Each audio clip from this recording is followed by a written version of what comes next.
Hi hello welcome to 24/7 news TV. నేను మీ పరిటాల మూర్తి. So ఈరోజు మనతో డాక్టర్ రామ్మోహన్ గారు ఉన్నారు. మనం భగవద్గీత మీద ఎపిసోడ్స్ చేస్తున్నాము.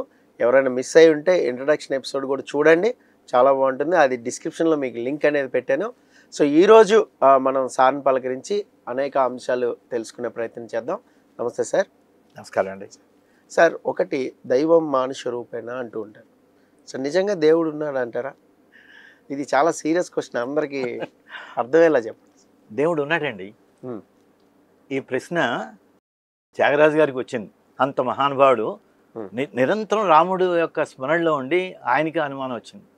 కబీర్ దాస్ పేరు వినుంటారు కదా, వారికి అనుమానం వచ్చింది, రాముడు ఉన్నాడా, అదే దేవుడు ఉన్నాడా అనేటువంటి. దేవుడు లేకపోవడం ఏమిటండి, మీరు చూసే దృక్కోణంలో ఉంటుంది. దాని ముందు చిన్న ప్రార్థన చేసి మొదలెడతా. అలాగే సార్.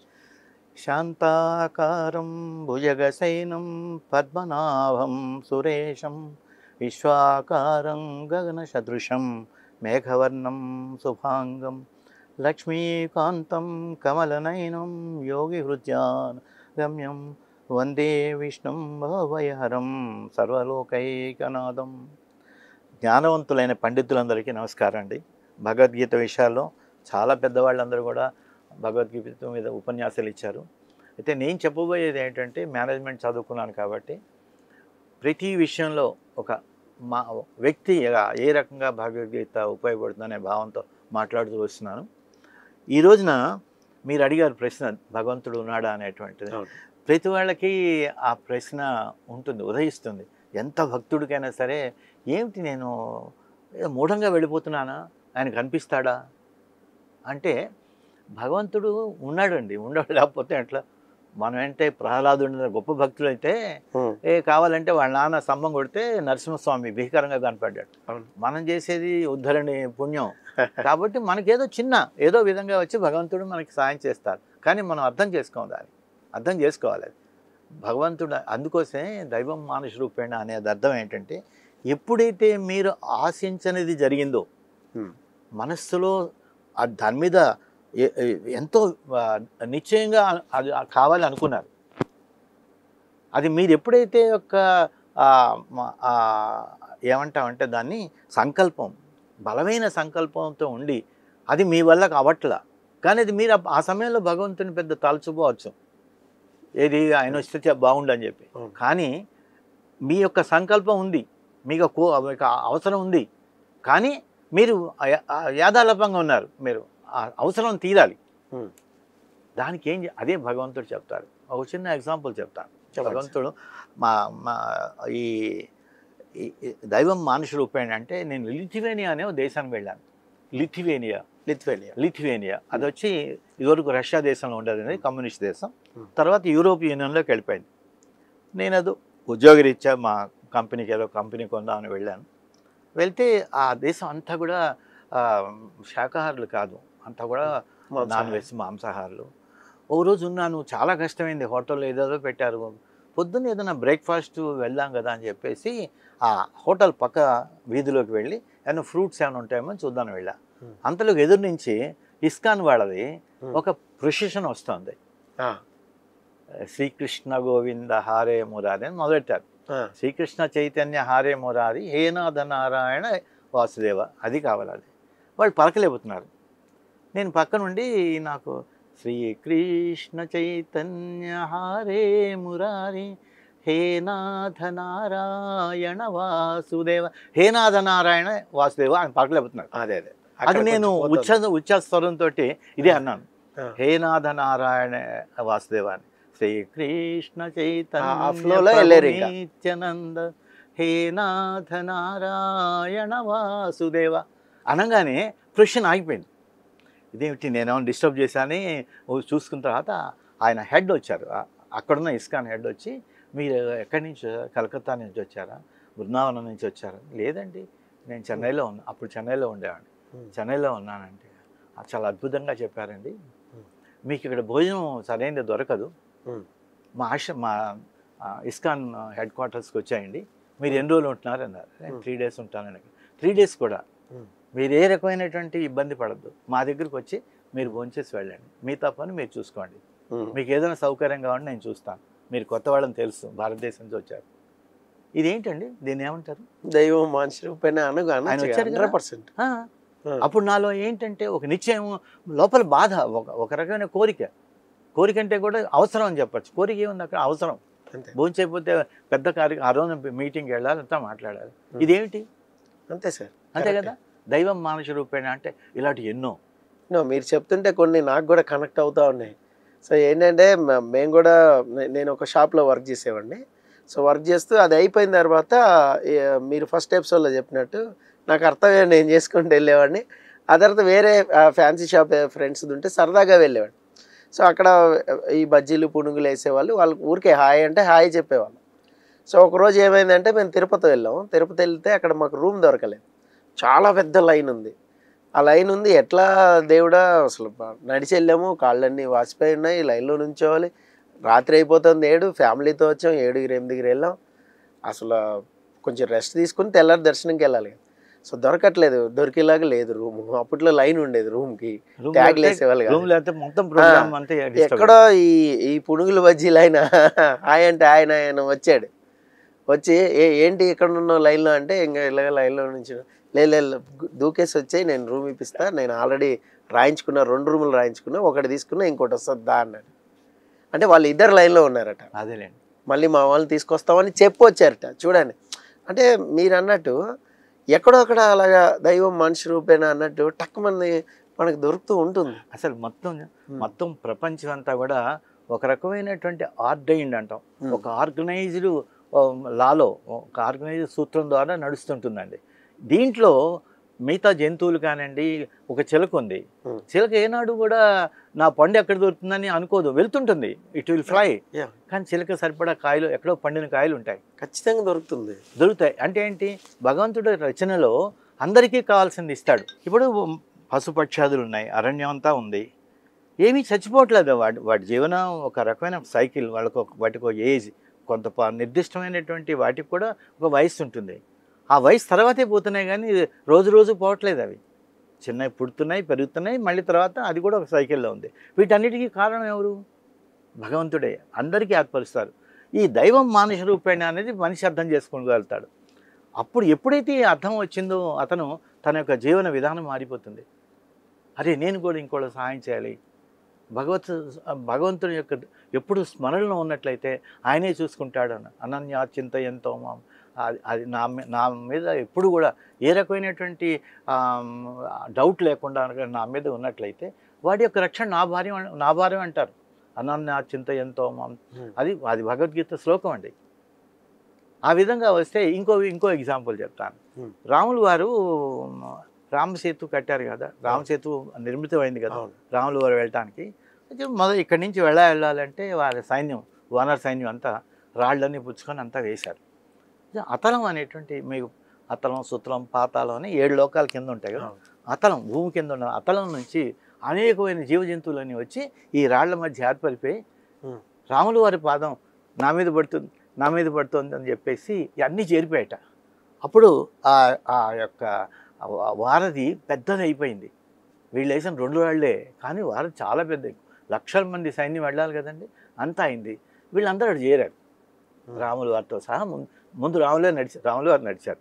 డౌట్ వచ్చింది అందరికీ, ఈ రాళ్ళు మునిగిపోతాయని. అందులో రాముడు ముందు వెళ్ళాడు. అంతా వెళ్ళాక జాంబవంతుడు అన్నట్ట, ఏమి రామ, మొత్తం అంతా నువ్వు చేసి మేమేదో రాళ్ళు వేసినట్టు మాట్లాడుతున్నాం ఏంటంటే, అలా కాదు, పురుష ప్రయత్నం చేస్తే దైవం ఒక కృప ఉంటుంది, పురుష ప్రయత్నం చేయాలి కదా. పురుష ప్రయత్నానికి మీరు ఒక ఉదాహరణగా చూపిస్తున్నాను మిమ్మల్ని. మీరు అన్నట్టు నేను చేయగలుగుతాను, అది కూడా చెప్పలే ఆయన. పురుష ప్రయత్నం అంటే దైవకృప ఉంటుంది, అందువల్ల ఇలా అయింది అని చెప్పారట. ఇక్కడ అర్థమైందా? దీంట్లో ఎంత అర్థం ఉందో తెలుసా? జాంబవంతుడు అడిగిన ప్రశ్న ఏమిటి, అంతా నువ్వు చేసి మాకు ఇచ్చేవేంటయ్యా, మాకెందుకు క్రెడిట్ ఇచ్చావని అడిగాడు. అందువల్ల దైవం మానుష రూపేణ అనేది బోల్డని రకాలుగా ఉంటుంది, ఒక రకం కాదండి. ఈ దైవం మానుష రూపేణ అని చెప్పాలంటే, ఒక్కొక్కసారి మా ఫ్రెండ్ వాళ్ళ అమ్మగారు అర్జెంట్ అయితే వాళ్ళ ఒక్క ఆవిడే వెళ్ళాల్సి వచ్చింది. ఆవిడకి 5వ క్లాస్ చదువుకున్నారు. వీళ్ళు ఏం చేశారు, అందరూ అదే న్యూయార్క్లో ఈ చిన్న ఫ్లాగ్స్ ఉంటాయి కదా, ఇలా పట్టుకునేవి, ఐఎమ్ సో అండ్ సో, నేను ఈ ఊరు వెళ్ళాలి, నాకు తెలియదు, ఇలా చేయను, అనుకున్నట్టే ఆవిడ ఫ్లైట్ మిస్ అయ్యారు, కనెక్టింగ్ ఫ్లైట్ మిస్ అయ్యారు. ఎవరు ఎవరు ఎవరు ఆవిడకి సాయం చేయలే. ఒక నల్లతను, ఒక బ్లాక్ పర్సన్ పిలిచి, షీ వాజ్ అబౌట్ అప్పుడే 65 ఏళ్ళు ఆవిడకి. డోంట్ వరీ, యూ కమ్ అని చెప్పి ఆవిడ చెప్పి అన్ని సైకిల్తో చెప్పాడు. ఆవిడకి భాష రాదు ఆవిడకి. తీసుకెళ్ళి ఆవిడని రూమ్లోకి ఉంచి నెక్స్ట్ డే మళ్ళీ ఫ్లైట్ బుక్ చేసుకొని మళ్ళీ ఆయన్ని వాళ్ళ స్థానాన్ని చేర్చాడు. ఇక్కడ ఎవరు అప్పుడు ఎవరు ఆ నల్ల ఆయన ఎవరు? అంతే. అప్పుడు మనం ఏమనుకుంటాం, అది ప్రతి వాళ్ళు చేయలేదే, వేల మంది తిరిగారు అక్కడ, వేల మంది ఉన్నారు ఎయిర్పోర్ట్లో, ఒక్కళ్ళే సాయం చేసి. ఇట్లాంటి అనేక ఎగ్జామ్ మీకు కూడా బోల్డ్ అని ఉంటాయి. ఇప్పుడు చెప్పారు కదా, ఆ అబ్బాయి పాపం బజ్జీలు అంటే మనకి ఎలా ఉంటుందంటే సార్, మన లైఫ్ స్టైల్లో సో చాలామంది వ్యూవర్స్ కూడా అడిగే ప్రశ్నలు ఏంటంటే, సార్ ఇప్పుడు మీరు చెప్పారు దైవం మనిషి రూపేణ, సార్ మేము చాలా కష్టాల్లో ఉంటాం సార్, సో మాకు ఎవరు కూడా ఇలా మీరు చెప్పినట్టు ఎవరు రాలేదు సార్, మా మనిషి రూపేణ ఎవరు కనపడలేదు, మాకు దైవం కనపడలేదు అనే కామెంట్స్ వస్తూ ఉంటాయి. సో వాళ్ళకి ఏం చెప్తారు అంటే, వాళ్ళు ఎలా ఎంత స్టేబుల్గా ఎంత ఇదిగా ఉండాలంటారు, స్టబ్బన్గా ఉండాలంటారు? వాళ్ళకి మాకేం దేవుడు కనపడలేదని మాట్లాడుతుంటారే, ఒకసారి గో బ్యాక్, వెనక్కి వెళ్ళండి, ఒక 6 నెలలో సంవత్సరం వెళ్ళి చూడండి. అన్నీ మీ ప్రయత్నం వల్లే జరిగాయా? మీరు అనుకున్నట్టే మీరు కాగితం మీద రాస్తే అది జరిగిందా? అలా కనెక్ట్ చేసుకున్నట్లయితే అనేక సందర్భాలు ఎంత ఎందుకండి, నేను రోజు పొద్దున్న మా దాంట్లో వాక్ చేస్తూ అక్కడ శివుడిది తర్వాత ఏమో విష్ణుమూర్తి 2 ఉంటాయి గుడి మీద విగ్రహాలు, అక్కడ నిలబడి దండం పెట్టుకోవడం అలవాటు ఎన్నో సంవత్సరాలుగా. ఓ రోజున కొమ్మలన్నీ వచ్చేసాయి, అడ్డం వచ్చాయి ఆ గుడి మీద. కింద నుంచి చూస్తున్నాను కదా, అరే ఇవాళ స్వామివారి దర్శనం సరిగ్గా అవ్వలేదని. నమ్మరు, ఒక్క క్షణం పాటు గాలి వచ్చి ఆ 2 కొమ్మలు బయటికి వెళ్ళిపోయాయి. సంతృప్తిగా నమస్కారం పెట్టుకోగల. మామూలుగా కనుక నాస్తికుడు ఏమంటాడు, గాలి వచ్చింది కాబట్టి కొమ్మ పక్క వెళ్ళింది అంటాడు. అవును, నేను అలా అనుకోలే. నేను నా యొక్క అక్కడ ఉద్దేశం ఏమిటి, స్వామివారిని చూడాలి. స్వామివారి నుంచి ఈ కొమ్మ బయటికి వెళ్ళడం కూడా దాంట్లో కూడా నేను భగవత్ కృప చూస్తాను. అలా చూడగలిగితే మీకు బోల్డని ఉంటాయి. మీరు ఎంతో ఆకలిగా ఉంటారండి. ఎవరో పిలిచినైనా కాస్త పాలు తాగేళ్ళు, కాఫీ తాగేళ్ళు అంటారు. అది మీరు ఊహించాలి, ఎవరో ఇస్తారని మీకు కదా. ఎవరో వెళ్తూ బిస్కెట్ ప్యాకెట్ ఇచ్చారు, మీరు మంచి ఆకలిలో ఉన్నారు. ఇవన్నీ ఏంటి కార్యక్రమాలని నేను చెప్పాను ఇందాక. ప్రహ్లాదుడు అయితే అంత భక్తి ఉంది కాబట్టి వారికి స్వామే కనపడ్డారు. అవును, మనం చేసిన చిన్న ఉగ్గినుడు పుణ్యమును అంత పెద్ద జరగవు కదా. ఈ ఉగ్గినికి సంబంధించినవి ఉంటాయి, అది మనం చూసినట్లయితే కనెక్ట్ అవుతాయండి. ఇంకో విషయం చెప్తానండి, చెప్పండి. ఈ అద్భుతమైనటువంటి ఆలోచన ఏంటంటే, దేవుణ్ణి గుండెల్లో బంధించి అతనితో ఐక్యమయ్యి సంతృప్తి పొందగలుగుతున్నావా అని ప్రశ్న వేసుకున్నట్లయితే, దేవుణ్ణి మనస్సులో గుండె కుహరంలో బంధించి ఆయనతో ఐక్యమయ్యి ఎప్పుడైనా సంతృప్తి కానీ ఆనందం కానీ పొందగలుగుతున్నావా అనే ప్రశ్న వేసుకున్నట్లయితే అర్థమైందా, అర్థం కాలేదా? అర్థమైంది. అంటే అది అసలు రాదు కదా, ఆ స్థితికి వెళ్ళాలి. ఆ స్థితికి ఎప్పుడు వస్తుంది చెప్తా. గొంతు మౌనం అయితే మనస్సు మాట్లాడుతుంది. ఏమిటి? గొంతు మౌనం అయితే మనస్సు మాట్లాడుతుంది. మనస్సు మౌనం అయితే హృదయం మాట్లాడుతుంది. హృదయపూర్వకంగా అంటారు. అక్కడ హృదయపూర్వకంగా వర్డ్సే ఉండవు. హృదయపూర్వకంగా అని మీరు ఒక మంచి కోరుతారు, హృదయపూర్వకంగా కోరుతాను. హృదయం మౌనం అయితే అంతరాత్మ అనుభవం అవుతుంది. హృదయం మౌనం అయితే అంతరాత్మ అనుభవం అవుతుంది. ఆ స్థితిలో అంతరాత్మ పరమాత్మతో ఊసులాడుతుంది, మాట్లాడుతుంది. ఆత్మ డైరెక్ట్ కనెక్టివిటీ టు గాడ్. నీకు ఇంత ముందు చెప్పాను కదా, దేవుణ్ణి గుండెల్లో బంధించి అతనిలో ఐక్యమైన సంతృప్తి పొందగలుగుతున్నావా అన్నది ఇది. దానికి ఏం చేయాలి? కాస్త మాట్లాడడం తగ్గించి మనస్సు ద్వారా ఆలోచించగలిగితే, మనస్సును కూడా శాంతపరిచి ఆ హృదయంతో కనుక ఆలోచించగలిగితే, పరమాత్మ హృదయాన్ని కూడా ఆపగలిగినట్లయితే ఆత్మ తెలుస్తుంది, ఆత్మ జ్యోతిగా అవుతుంది. ఇంకో విషయం చెప్పనా, చాలా అద్భుతమైన విషయం, ఇప్పటివరకు ఎవరికి తెలియదు, ఈ మధ్య దాన్ని కనిపెట్టారు. ఇప్పుడు పురుష శుక్లకరణం వెళ్ళి స్త్రీ యొక్క అండంతో కలిసినప్పుడు ఒక రకమైన విస్ఫోటన కలుగుతుంది. అవును, ఫలదీకరణం చెందేటప్పుడు అది కాదు, ముందు ఎంటర్ అవుతున్నప్పుడు ఈ యొక్క స్త్రీ యొక్క అండంలో ఈ యొక్క పురుష కణం వెళ్తున్నప్పుడు ఒక రకమైనటువంటి దివ్య కాంతి వస్తుంది, ఫ్యూజన్ అవుతోంది. ఇంతవరకు ఫ్యూజన్ అనే మాట ఎవరు చెప్పలా. ఆ ఫలదీకరణం ముందు ఫ్యూజన్ అవుతోంది. ఒక ఎనర్జీతో పంపిస్తున్నాడు భగవంతుడు. ఒక గింజ తీసుకోండి, ఒక మామిడి టెంక తీసుకోండి, ఎండిపోయి ఉంటుంది, దాంట్లో చెట్టు ఉందా? లేదుగా. కానీ ప్రాణం ఉంది, జీవ పదార్థం ఉంది. ఆ యొక్క మామిడి టెంక భూమిలో పెట్టడం వల్ల ఒక క్షేత్రం ఏర్పడింది. ఆ క్షేత్రం నుంచి మీకు చెట్టు వచ్చింది. అంటే ఆ విత్తనంలో కూడా భగవంతుడు దానికి కావాల్సినటువంటి ప్రాణ పదార్థం నింపాడు. మరి ఎట్లా దీని గురించి భగవంతుడు ఎక్కడున్నాడు ఏం చెప్పమంటారు? భగవంతుడు ఎక్కడున్నాడండి? అంతే, భగవంతుడు అన్ని చోట ఉన్నాడు. భగవంతుడు ప్రతి చోట ఉన్నాడు, లేడంటానికి సమస్య లేదండి. భగవంతుడు ప్రతి చోట ఉన్నాడు. ఈ రకమైనటువంటి భావంలో కనుక ఉన్నట్లయితే ప్రతి చోట భగవంతుడు మీకు కనిపిస్తాడు. ఎక్కడో ఎందుకండి, భగవంతుడు ఎక్కడున్నాడు? మీలో ఉన్నాడు, నాలో ఉన్నాడు, మీ ముక్కు మీద ఉన్నాడు. మీ ముక్కు మీద ఉన్నాడు.